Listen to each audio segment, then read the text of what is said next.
Question, what does it really mean to be a strong, empowered woman? Again, what does it really mean to be a strong, empowered woman? Yon, sige, sabay-sabay nating alamin yan with our very special guest para sa episode 152, Empowered by Faith, Refined by Failure. Live na live, dito lang sa I Am Possible.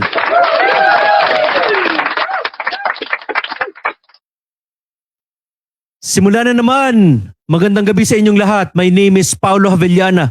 I'm a blind inspirational speaker. I'm a blind motivational speaker. And I am your host. Welcome to I Am Possible.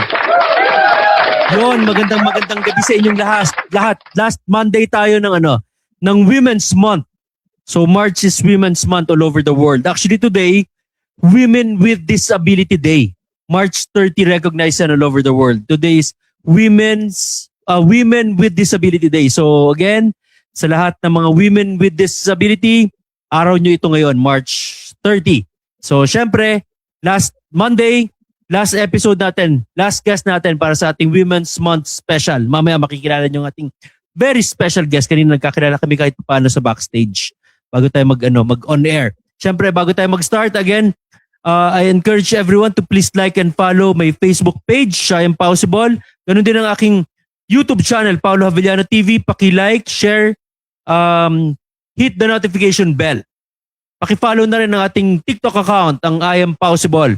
Paki-supportan lahat ng ating social media handles. Maraming salamat sa inyong support, sa inyong patuloy na pag-suporta sa lahat ng advocacies ng I Am Possible. Thank you so much. Sa lahat ng mga viewers all over the world, good morning, good afternoon, good evening. Kung nasa man kayong parte ng mundo or kung anong oras nyo man mapapanood dito, good morning, good afternoon, good evening sa inyong lahat. Sa lahat ng OFWs all over the world, maraming salamat sa patuloy na pagsuporta sa I Am Possible. Thank you so much. Siyempre, Happy Women's Month sa aking pinakamamahal, pinakamaganda, pinakasexy, pinakamabait kong asawa, si Bia Javellana. I love you kay Sage, I love you kay Sir Adrian de los Reyes. Hindi kita babatiin ng Happy Women's Month.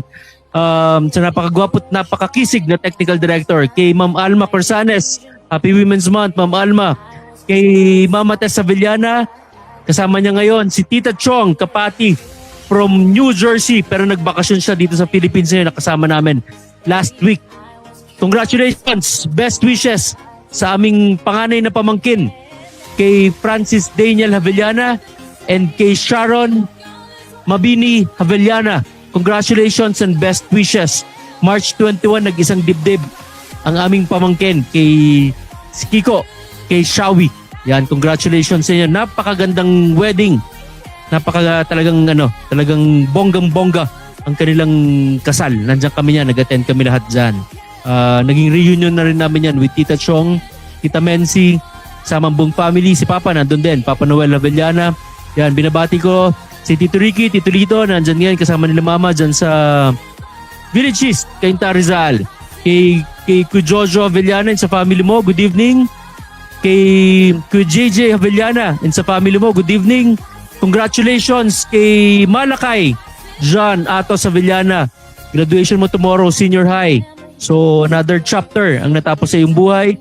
Another chapter ang paparating sa lahat ng mga gagraduate this year.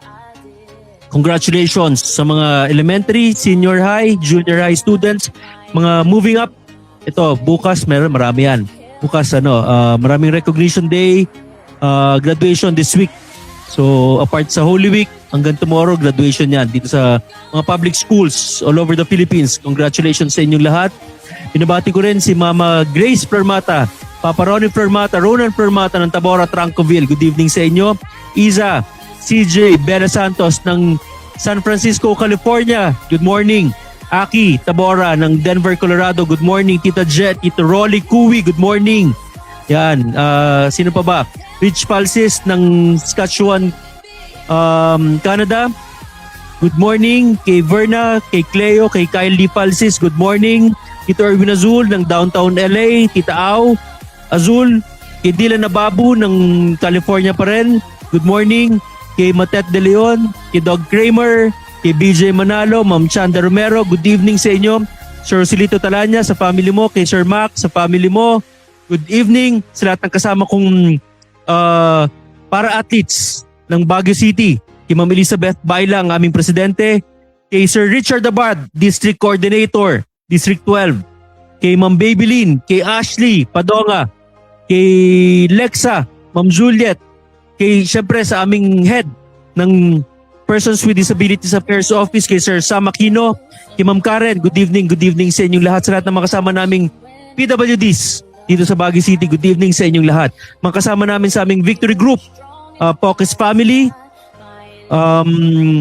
kay David Family, Morales Family, good evening sa inyo kay Sir John, Brother John Quintos, kay Sister Rainian, thank you so much sa support na binigyan nyo kanina sa hairstyling, hair cutting seminar natin kanina, kahit short lang yung time, very successful. Thank you so much. May God bless you and your whole family, Sir John. Thank you so much. So yun, without much further ado, pakilala na natin ang ating bisita. Binabati ko rin si Sir June Quintos, proprietor, tsaka si Ma'am Janet, ang mga may-ari ng Dragon Fitness. Dito yan sa Kias PMAB. Sa mga taga-Kias, sa mga taga-Pinesville, taga-Luwakan, kung naghanap kayo ng mura, affordable, pero napakagandang fitness gym dito sa area, please check ang Dragon Fitness. Check yung page nila. So yun, without much further ado, pakilala na natin ang ating bisita for tonight. Binabati ko rin pala si Sir Arnel Pereira, ang Philippine head coach ng athletics para sa mga para-athletes. Si Sir Goody Custodio, Secretary General ng Philippine Paralympic Committee. Good evening sa inyong lahat. So yun, ang bisita pa natin for tonight. Thank you kay Ma'am Jen Mejia. Dahil kay Ma'am Jen, siyang nagrekomenda ng ating guest for tonight. Guest natin for tonight, she's currently the president ng JCI Baguio Sunflower, an all-women organization, a former teacher, a former executive assistant of the DSWD Regional Secretary, and currently rin siya, financial advisor sa, siya na magsabi mamaya kung anong company. Ihaya natin mag-promote siya ng kanyang kanyang mga ginagawa ngayon. So without much further ado, I am possible magingay para kay Ma'am Jobel Batanes.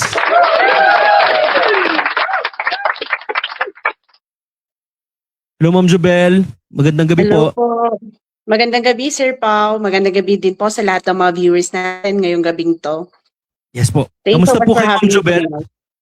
Okay Kamusta naman po po. kayo? I'm okay po Sir Pao. Currently, nasaan po kayo ngayon Ma'am Jobel? Ngayon po nandito po ako sa Daklan, Bukod Benguet.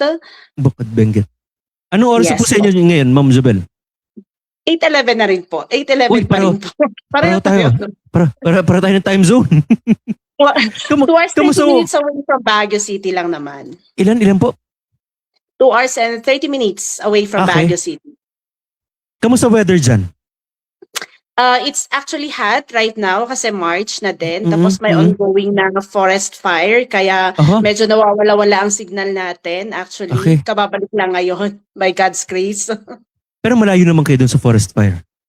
Malayo naman po, Sir Paul. Ang bukod kasi napapalibutan talaga siya ng mountains. Gubat po Mhm. talaga dito sa amin. Kaya Mm-mm. usually, pag may mga ganitong pangyayari, naapektuhan din po ang ating mga signal. Yes. Dito ngayon sa Baguio mainit na rin. Tapos kakaulan-ulan lang. Pero mainit. Opo. Nag-summer na tayo bigla. Wala Oo na nga yung po eh. Anyway, bago tayo mag-start Ma'am Jobel, baka may mga gusto kayong batiin. Good Mga evening po sa shoutouts nyo. lahat. Ayan, may pa-shoutout pala tayo, Sir Pao. Ayan, Yeah. gusto ko yan.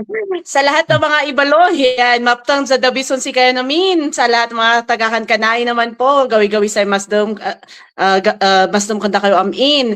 And to everyone who is with us, watching this live, lalo na sa ating mga sisters in Junior Chamber International, Baguio Sunflower, hello po at magandang gabi po. And hopefully you will stay with us until the end of this conversation po. Wow, Thank you po, Sir ganda. Pao.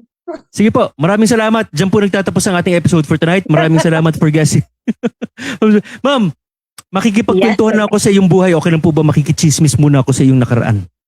Sure. Okay po, Sige. Sir Pao. Gawin natin parang maalala mo kaya. Oo nga pala, maalala. Magbabalik tanaw tayo sa iyong nakaraan, Ma'am Jobel.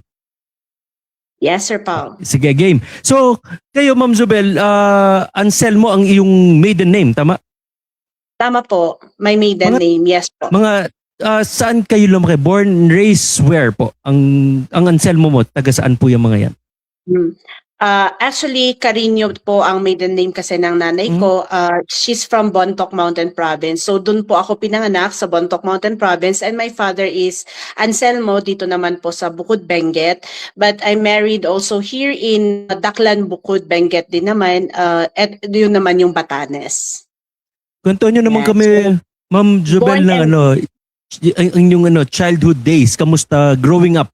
Anong inyong mga experiences na pwede mong ma-share sa amin? Ayan. Thank you so much, Sir Pao. Actually, I was born and raised with two different cultures. In the two different cultures na nabanggit ko, Ibaloy at saka Kankanay of Bontoc Mountain Province. I was a bullied child until, I think, hindi pala was, until naman ngayon, di ba? Kasi ikukumpara pa rin ang aming mga physical features, especially that I have a very, very lovely mother and also my siblings, my sisters especially. Kasi magkakaiba naman talaga yung ating physical appearance, but shine talaga yung sa kanila, yung kanilang kagandahan and all. But in terms of culture kasi, usually Ibaloys are called to be or known for being shy type, while Bontoc people are loud. So as I have said kanina po, Sir Pao, I lived in the two municipality sa Bontoc at saka dito sa Bukod. Kaya kung minsan talagang doon din nagka-clash yung pagkakaiba-iba ng kultura natin, kahit Cordilleran, yes.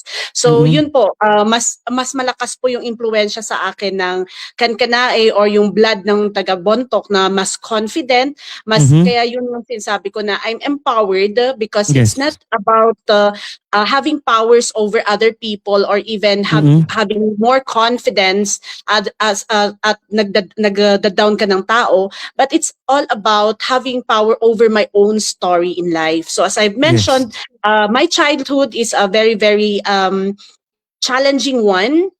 So my mother got pregnant at an early age, teenage pregnancy ang nanay ko that time, and the first child at second child. Though nagtapos naman siya eventually, teacher na rin po siya ngayon, magre-retire na rin po siya. But our life talaga, our childhood was filled with challenges. Kaya sa amin talaga, yes po, yung sa hirap ng buhay, kailangan mo din na magtrabaho kahit na sa murang edad pa lang. So kailangan din naming mamasukan bilang katulong sa aming mga kamag-anak. And I'm not ashamed of it. It's part of my story that I kept on also sharing with my students kasi it really helped a lot. So growing up with the different culture, tapos being tagged, being bullied and all with the physical appearance and all. So I had the tendency of being very, very negative towards my own self. But along the way, I've learned how to accept myself. I learned how to use God's word to also empower myself. Yung nga, we are created in His own image, in His own likeness. Thus, I am also beautiful in my own way and I am perfect because He created me also. Amen. So yun po yung naging mantra ko sa buhay along the way, Sir Pao. So yun yung nagiging I can also shine in my own ways. I can also do good things possible, 'di ba po? Kahit na yun po yung pinagdaanan namin. So pati sa school, dahil anak ka ng mahirap, hindi ka pala makikikompete kasi walang pambaon daw sa iyo ng tatay mo, mga ganun kasi wala pang trabaho nun si papa namin, do umalis ang nanay ko para mag-abroad, para mamasukan sa ibang bansa, maging OFW, tapos naiwan din kami para at least mag-aral pa rin naman kami with help naman of our relatives. So pero syempre habang nakikitira ka sa ibang tao, kahit na relative mo yan, kailangan mo pa rin magtrabaho, di ba, Sir Pao? Yes. Syempre mahihiya ka naman, tama po, kahit na bata ka pa. Ayan. So yun yung mga naranasan namin while growing up, and I think that molded us to become very, very responsible and grateful for what we have. Kasi to the point that's the reason why I kept on saying I have to paid forward kasi once I was a student that nobody also cared for, though I have maybe the talent. I love writing, but yung sasabihin sa'yo ng teacher na isa na hindi ka pwedeng pumasok, hindi ka pwedeng makikompete doon sa regional kasi wala kang pera. Yan. So So may mga teachers na tumulong sa akin. Tapos yun, I learned to play table tennis, and then one of my teachers, Sir Julio Dontogan, really helped me a lot financially. So siya yung nagbigay ng allowance sa akin, nagpakain sa akin para lang makarating hanggang sa Karaa, and that molded Wow. me to become a teacher din na as much as possible I provide also for my students. So Yes. yun po, I always go beyond the call of my professional, yung sinasabi nating term of reference kung saan nakalagay yung mga trabaho mo, kasi I've been through that, and I don't want anyone, especially young students who are capable naman, na mayroon namang talent and meron ding talino, na hindi matulungan just because of financial dahil lang kulang yung parents nila ng pera para pantusto sa kanilang mga pangangailangan. So Correct. yes, actually that's mostly my childhood, parang it's more of work. Work. Kaya Oo. hanggang ngayon work pa rin tayo. So hindi niyo masyado na-enjoy yung kabataan, Ma'am Jobel? Kasi puro talagang tulong tumutulong kayo sa family, sa parents nyo growing up. Yes po. Siguro half pa rin, I could say, and I can still I can still proudly claim that I enjoyed my childhood life, kasi nandun din naman yung mga pinsan namin, may mga friends din kami. Yes po, na mas makikita mo din na sa community mas may mahirap pala sa inyo, di ba? At least kami may tumutulong pala sa amin. So I try to always see the silver lining. Parang doon ko natutunan na teka lang, tingnan ko nga muna na yung hirap din pala ng iba, nare-recognize ko pala yon, na buti na lang meron pala din ako tumutulong sa akin. So I learned to be grateful at an early age. Whatever challenges I've gone through, I always say still thank you, though there are times talaga na mawiwindang ka kasi bakit kailangan sa akin mangyari to, bakit ito yung pagdadaanan mo pa, pero at the end of the day doon mo lang marirealize kaya pala empowered ako, kasi God is not finished with me yet. With all the things that I've gone through, God is not finished with me yet. Meron pa pala siyang plano sa akin. Despite of yung lacking sa family, scarcity sa family growing up, what was your biggest dream? Meron ba? At a young age ba nangangarap ka na rin, Ma'am Jobel, despite of the mga lackings sa family? Yes, of course, Sir Pao. Actually, yun nga yung, honestly speaking, doon ako nagre-reflect nung estudyante din, nung nagtuturo na ako sa mga estudyante with personal development na subject. Doon yung alignment, it's all about alignment, about what you think, how you feel, what you say, and then what you believe in, because we believe that God is very big, God is possible, but then we always make things possible, I should say, but we have dreams na ito lang kasi nakakahiya pag hindi ko ma-achieve to, yung mas malaki, di ba po? Yung parang nung bata po ako, parang, ay sige nga, all I wanted was to become also a government employee. I also want to just finish. Yun yung nasa utak ko noon. Kasi I wanted to become a writer, a famous writer, but then, because of what happened dun sa competition na hindi nga ako pwede pumunta daw kasi walang pambaon sa akin yung tatay ko. Na teacher mo pa nagsabi?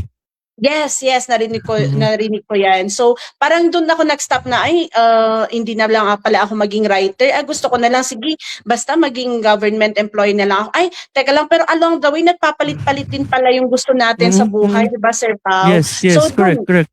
Hinahanap mo pa yung core gift mo eh. Yes po, actually. So, biglang gusto kong maging nurse. Ay, ayoko pala kasi hindi ko pala kayang nakakakita ng namamatay natin, maraming dugo, di ba? Tapos gusto kong maging abogado. Pero actually, that was my dream na tumatak talaga sa akin, na naalala ko. Kasi nakipag-away pa ako sa tatay ko na gusto ko talagang pumasok sa isang school, pero hindi nila kaya that time na pagsabayin kami na college student. So, kailangan kaming maging scholar muna that time. So sabi niya, kinausap ako na kung gusto mo maging abogado, magtapos ka muna ng isang 4-year course, wag yung pol-sci. Kasi pag pol-sci, wala kang magiging trabaho. Naisip ko, ay nga no, sige, maging teacher na lang ako. Actually, ayoko maging teacher kasi ayoko, nakita ko sa nanay ko ang pagiging teacher. Kawawa siya, kawawa yung magiging teacher. But eventually, pumunta ako sa school, wala nang kasi late na ako na nag-a-apply that time, wala na akong ibang course na pagpipilian kundi nursing at saka teaching. Ayoko po ng nursing, kaya sige na nga magturo, doon na lang ako sa teaching. So eventually doon na rin na ako natutong Napamahal na. magturo. Yes, napamahal na rin sa akin kasi at the second year level pa lang ng college, nagtuturo na ako, nag-outreach na kami, bumabiyahe na kami sa malalayong lugar just to be able to give our tutorial for free sa mga estudyante at lalo na sa mga OSY that time, out of school use. So yun po, Sir Pao. So yun po siguro yung dream ko noon is to become a lawyer someday. But then eventually as of now, I dream big dreams po talaga. I wanted to become a international speaker. Ayan. Wow. Di ba pag mangangarap tayo, lakihan na natin. Di ba? Hindi mo man makuha yung malaking pangarap mo, at least tatamaan mo yung mas maliit. Tama Sir Pao. Actually yan na rin yung sinasabi ko sa mga kasamahan ko dati, lalo sa mga estudyante.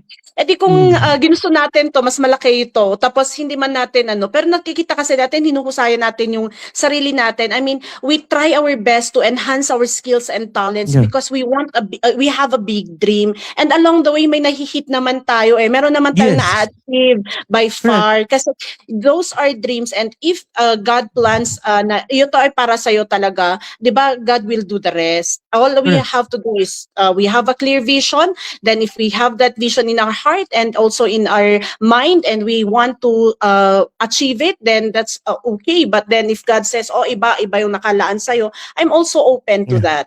Kaya sabi ko, kaya nung sinabi ni PP po, kasi tawag namin sa past president, actually hindi ko po naintindihan yung request niya about this interview. Ang naintindihan ko po, parang ako lang magfa-facilitate, magmo-moderate. But then I checked your Facebook and all, and then you told me that this will be an interview like this. So sabi ko, anyway, all I wanted naman, isa naman sa malaking dream ko is to also become a speaker someday, international speaker someday. So why not? I achieved naman ng national. So yun na yung isa na next na gusto kong sanang marating by God's grace, kung yun naman din po ang plano niya sa atin. Tama. Yan, Sir Pao.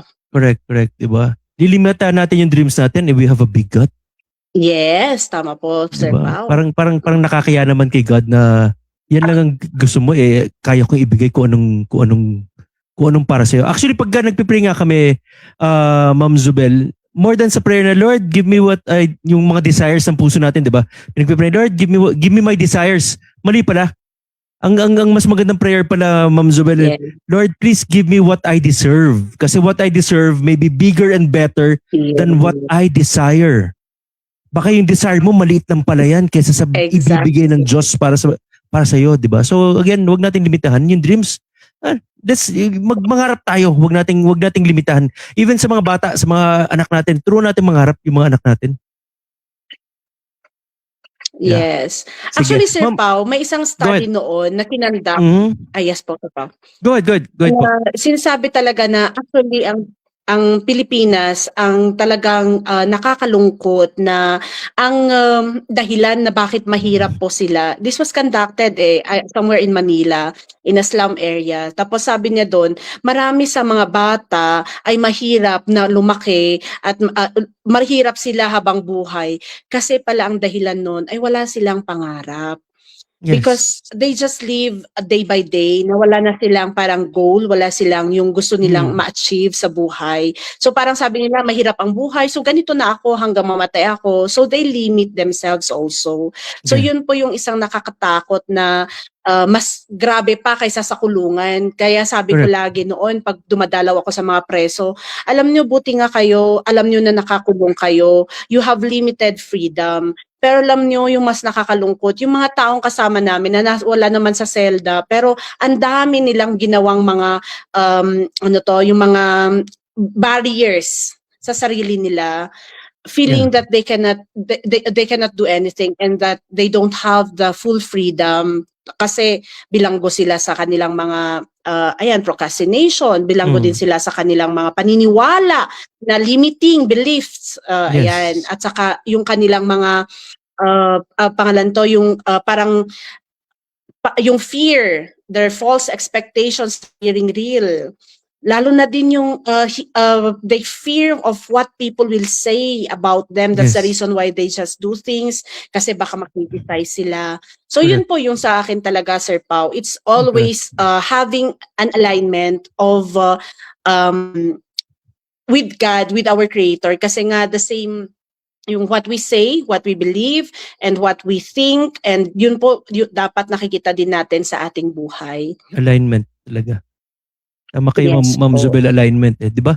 Yung guesting niyo, Ma'am Zobel, naging hindi na live testimony, hindi na live story, naging na tayo eh. Naging training na.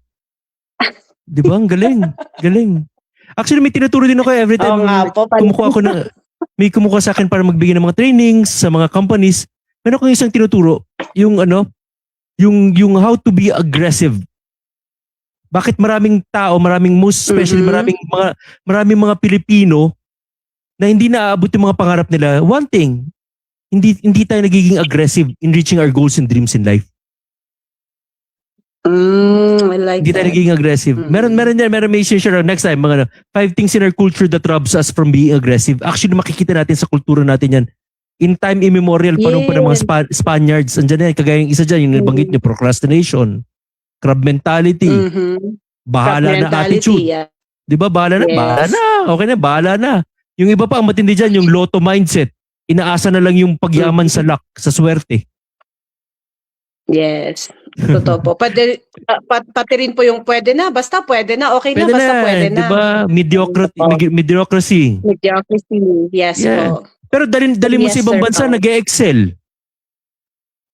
Tama, Sir Pao. Tama po. Kasi talaga Diba? po, yun din yung mindset kasi po natin talaga yung medyo challenging. Kaya lagi kong sinasabi na wala po tayong bida at kontrabida sa buhay. Ang bida at kontrabida po natin sa buhay, sarili natin actually. 'Di ba po, Sir Pao? Yeah. Kaya yun Nag-e-excel yung sila sa mahirap ibang kasi bansa. kalaban mo sarili. Nag-excel sila sa ibang bansa kasi walang ibang tao na kasama family nila, wala yung mga malalapit na lang kaibigan na Yes. magki-criticize sa kanila. Kagaya nga na nabanggit nyo. Yes. 'Di ba? Yeah. Tama Anyway, po. Ma'am Zobel, Kaya bago tayo minsan nasa ano makriticize. din natin, kultura. correct. Yes, Bago sir. tayo makriticize ng ibang tao, Ma'am Zobel, magpahinga ka muna dyan, babalikan kita. Mag-relax ka po muna. Sure, Balikan Sir kita, Ma'am Pao. Zobel ha. So yun, mga viewers, narinig natin ang first part ng kwento ng buhay ni Ma'am Zobel. Diba, lumaki siya sa province, sabi nga niya, lumaki siya sa hirap, Oh my God, scarcity. nawawala-wala ang net ko. Lumaki siya sa lacking sa buhay. Diba, yung nanay niya, kailangan mag-OFW.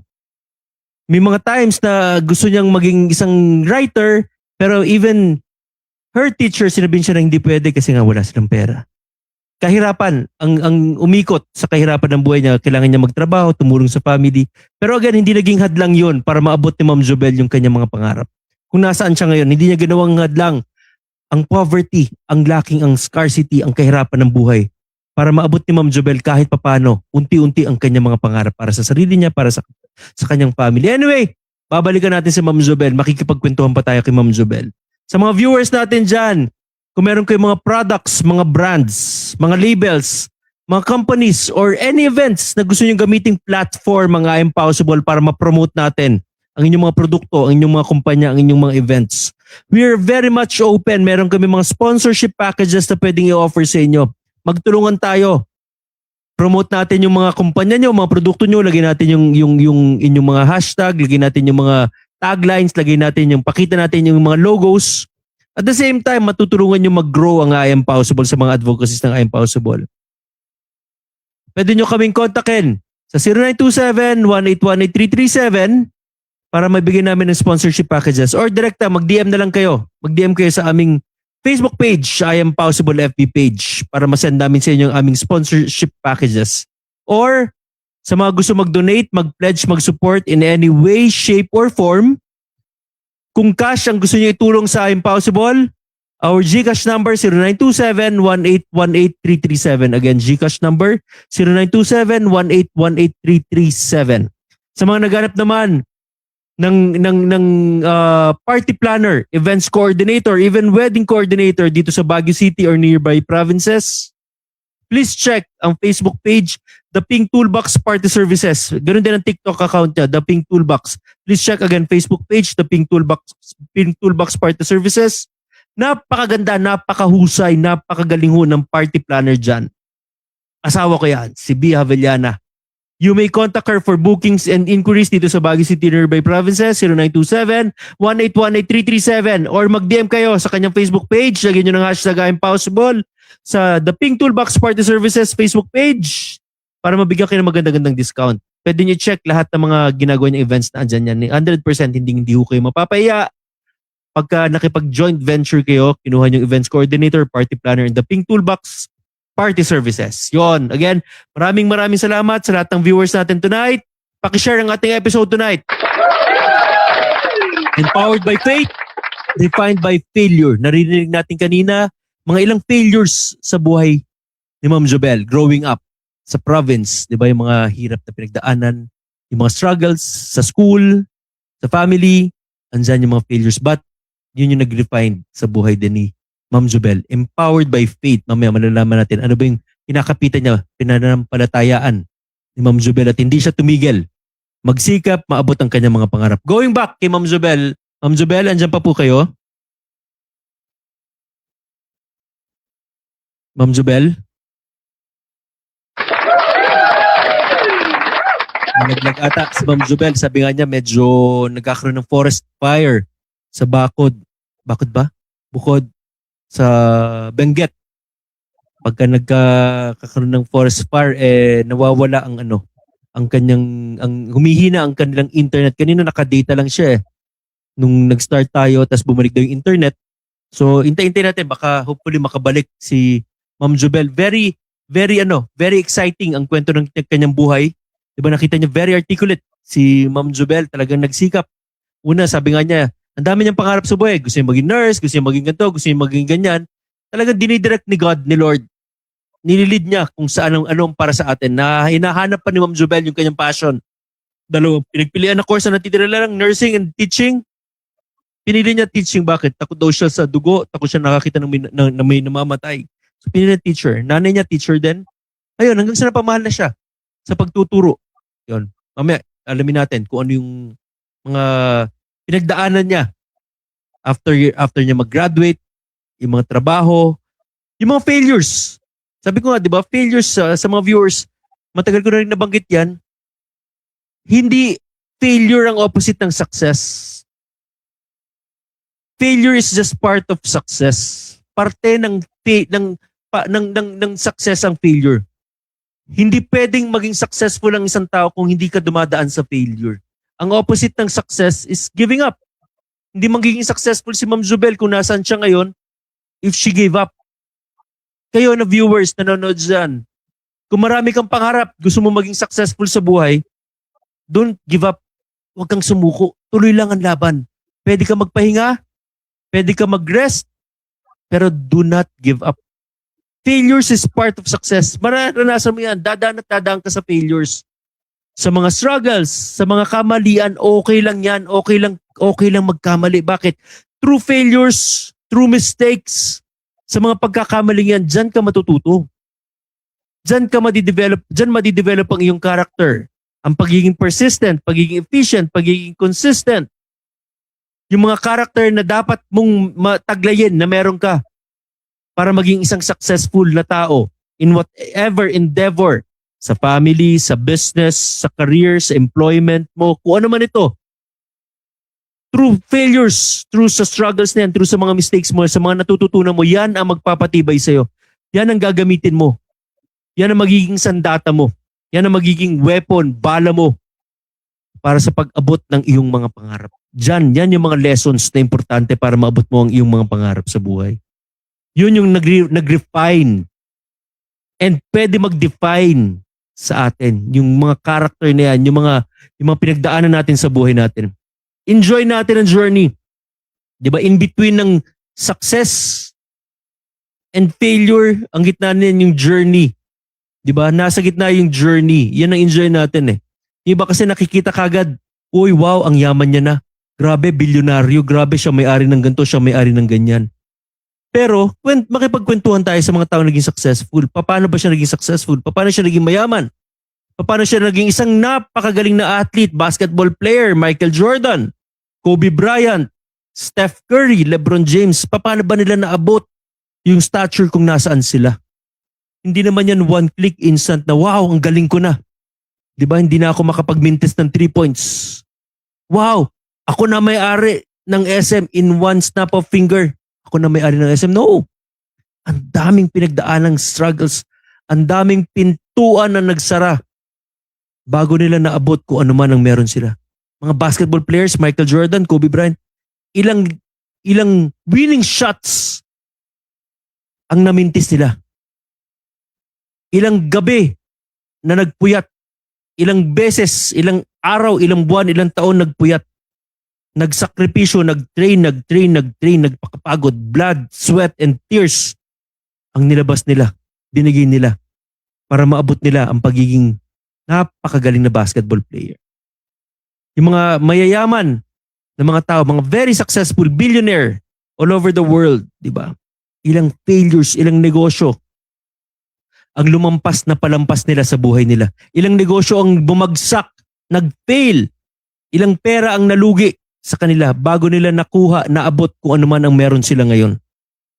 Again, kung kayo dumadaan sa mga matinding problema, sa family, sa negosyo, don't quit, don't stop, do not give up. That's part and parcel para maging successful sa buhay ang failures, ang mga trials natin.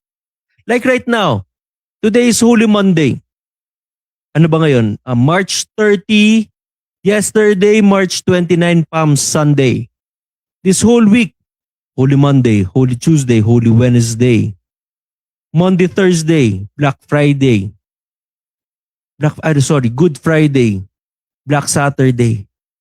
Then here comes Easter Sunday. Yesterday, di ba, nag-start na, Palm Sunday, papasok na si Lord, si Jesus Christ.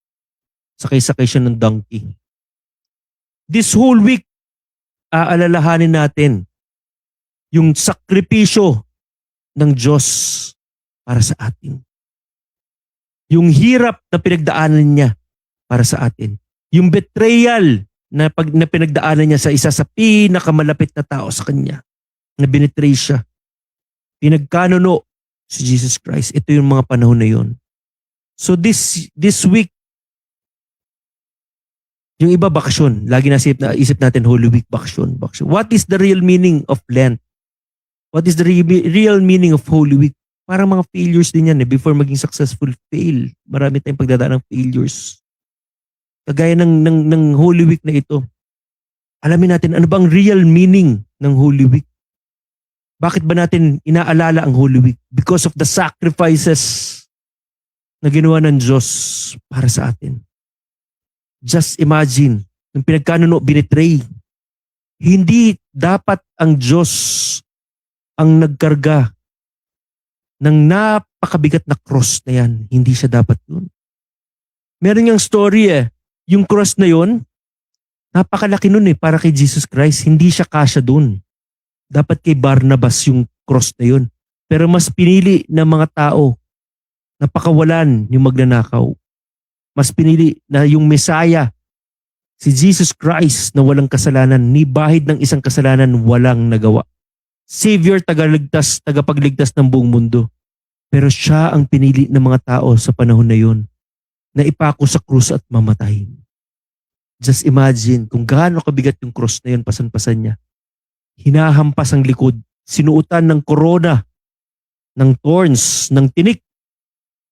Every whip, hampas. Talagang bumabaon, natatanggal yung mga laman. Ganong ka-vivid, ganong katindi. At si Jesus Christ, kahit anak ng Diyos, nagpakatao. Nung mga moment na yun, walang special godly powers ang meron ng Diyos nung panahon na yun. Kaya ramdam ni Jesus Christ yung pain, yung hardship, yung sakit ng bawat hampas, bawat palo, yung bigat ng cross hanggang sa ipako siya sa cross. Ramdam niya lahat yun. Meron niyang analogy eh. Sa sobrang gulpe, bugbog ni Jesus Christ, ang itsura daw niya, ibang-iba na yung kulay lahat. Para daw siyang tusino na hinang sa cross. Open wounds, lahat balat na tanggal na ganung kasakit. Ngayon pa lang, pagka kinakwento ko pa lang, na-imagine ko pa lang, napakasakit. Tayo lang, masugatan tayo, maiyak-iyak na tayo. How much more, buksan na halos lahat ang buong katawan ni Jesus Christ during this time. Yung Holy Week na ito. Yung pinako siya sa cross. Hindi siya dapat ang nakapako doon. It should be us. Ikaw na nakikinig sa akin ngayon, ako na makasalanan from the very start. Di pa tayo pinapanganak because of the original sin. Meron na tayong kasalanan, di pa tayo pinapanganak. It should be us. Bawat palo na natatanggap ni Jesus Christ, yan yung pagsisinungaling mo. Bawat palo hampas sa kanyang likod. Yan yung paggawa mo ng pagnakaw mo. Pagsagot mo ng hindi maganda sa magulang mo. Yan yung mga pagtatraidor mo sa mahal mo sa buhay. Yan yung bawat kasalanan na ginagawa natin, mga negative thoughts, adultery. Kung ano man ang mga kasalanan na nagagawa natin sa ibang tao, sa isip, sa salita, sa gawa. Yun yung mga binibigay, mga natatanggap ni Jesus Christ na palo nung mga panahon na yun during this Holy Week season. Na dapat tayo, because of our sin, because of our human nature na makasalanan tayo dapat ang nakapako sa krus. Tayo dapat ang doomed na mamatay to go to hell. Hindi ang Diyos na blameless, shameless. Walang kasalanan, tayo dapat yun. But because of His love para sa atin, sabi nga sa John chapter 3 verse 16, very famous Bible verse, halos lahat ng tao memorize ito. For God so loved the world that He gave His only Son, that whoever believes in Him shall not perish but have eternal life.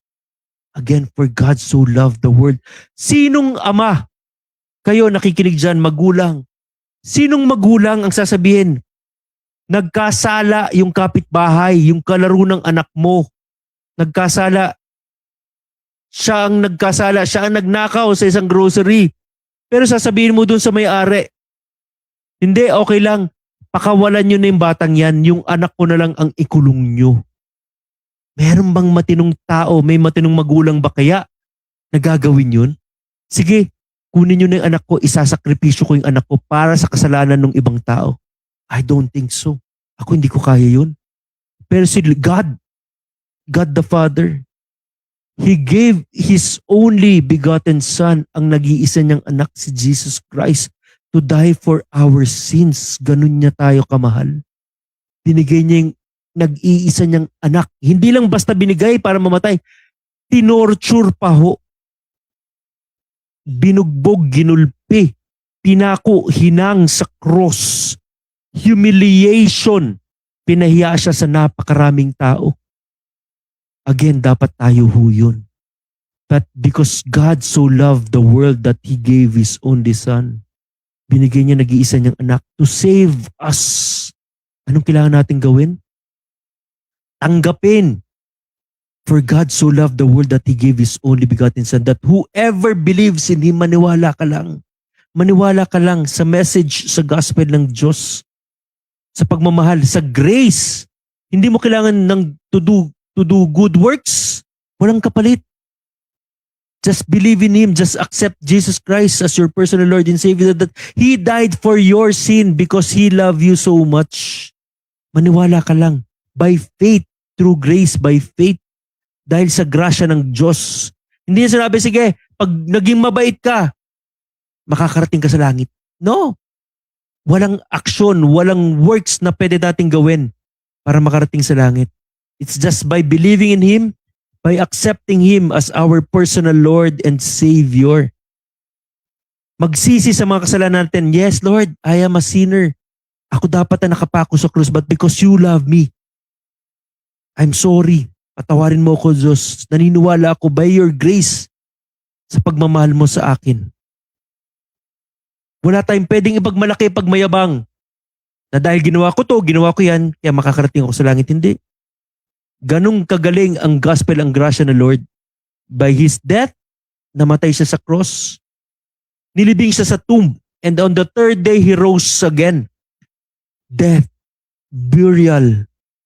On the third day, pagbukas, wala si Jesus Christ. Bumangon. Umangat sa langit, pumunta sa kanyang Father. Death, burial, and resurrection.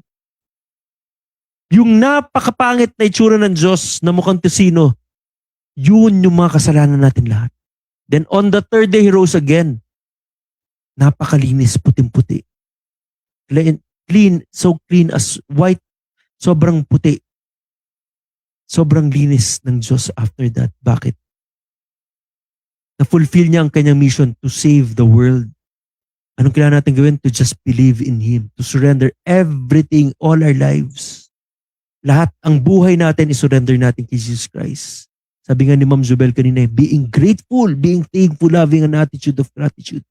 Dahil because of that grace, because of that free gift, libre, free na gift pa. Ang gagawin lang natin to tanggapin siya as our personal Lord and Savior. Para makasama natin siya ulit. Matanggal yung ating mga kasalanan. Mapatawad tayo ng Diyos sa ating past, present, and future sins. That's the message ng Holy Week. Death, burial, and the resurrection because of His love for us. Dahil sa pagmamahal ng Diyos sa atin. Yun ang message ng Lent, ng Holy Week para sa atin. Hindi bakasyon, hindi swimming, hindi out of town, kundi remembering the sacrifices, the goodness, the grace of Jesus Christ para sa buhay natin. So yun, sige sa mga viewers, baka hindi na makakabalik si Ma'am Zubel, talagang bumagsak na yung internet niya. Schedule na lang natin ulit ang interview with Ma'am Zubel. Sa mga viewers, hindi ko kayo nakikita, hindi ko nakikita inyong mga comments, whatsoever dyan. This Holy Week, alalahanan natin ang mga sakripisyo ng Diyos, ang pagmamahal ng Diyos sa atin, sa inyo, sa pamilya nyo. Let's learn to be grateful sa kabutihan ng Diyos para sa atin. Matuto tayong magpasalamat. I invite everyone, samahan nyo ako as I pray para sa inyo. Lord Jesus Christ, sa mga viewers na nanonood ngayon, hindi ko man sila batid kung ilan, kung sino, I pray, Lord God, that everyone na nakakapakinig sa akin ngayon, na maralaman nila, na, Lord, na truly they are sinners, Lord God, that apart from you, they cannot do nothing, Lord God. Na lahat po sila, Lord God, humingi ng tawad sa inyo, that they may truly repent of all their sins. I pray, Lord God, na hipuin niyo po ang bawat isa, kanilang mga puso na nakikinig ngayon, that they may truly surrender their lives to you. Tanggapin nila kay Lord as their personal Lord and Savior. That without you, Lord God, they are nothing. Kayo pong kumilos sa kanilang buhay, Lord God. Patawarin niyo po sila, Lord God, that they may truly ask for forgiveness. Turn away from sin and to believe in you and to follow you, O Lord God. Maraming po salamat sa platform na to na I Am Possible. Gamitin niyo po ito, Lord, to reach out to more people. Thank you, Father, Lord God, for everyone that accepted you as their personal Lord and Savior. Use people to disciple, to minister to every one of them, Lord God. Maraming po salamat sa Holy Week that truly, Lord God, napakabuti niyo sa amin, Lord God. So surrender to you, everyone. Bless everyone, Lord God, na nakikinig ng programang ito, Lord God. Thank you, Lord God, sa linggong ito. Kayo pong mag-glorify this Holy Week season, Lord God. Maraming pong salamat. Just surrender everyone to you this night, Lord. In Jesus' name we pray. Amen. Amen. Again, maraming salamat sa lahat ng tumutok, sumubaybay. Medyo nabitin tayo. Mag-reschedule tayo ng interview with Ma'am Zubel Batanes. Si Ma'am Zubel again, ang bisita natin for tonight, she's currently the president of JCI Baguio Sunflower All-Women Organization. A teacher, former executive assistant ng DSWD Regional Director ng CAR. And right now, financial advisor siya ng AIA, PILAM. So again, sa mga viewers, kung naghanap kayo ng inspiration, motivational speaker para sa inyong mga schools, churches, companies, organizations, or any events sa kailangan nyo ng speaker trainer, please feel free to contact us sa 0927-181-8337 para sa appointments. Para ma-check namin ang aming calendar. Check ko ang calendar. Or mag-DM lang kayo sa aking Facebook page. I Am Possible. Mag-comment lang kayo. Pero kung wala naman kayong magandang sasabihin, alam nyo na, huwag na kayong mag-comment. Again, I'm Paulo Villana. I've been a great audience. Thank you to God be all the glory. Huwag nyo na hintay. Mabulag pa kayo para makita nyo ang nakita ko. Kita-kits ulit sa Tenga next Monday for another episode of I Am Possible. Sir Pao. Ay!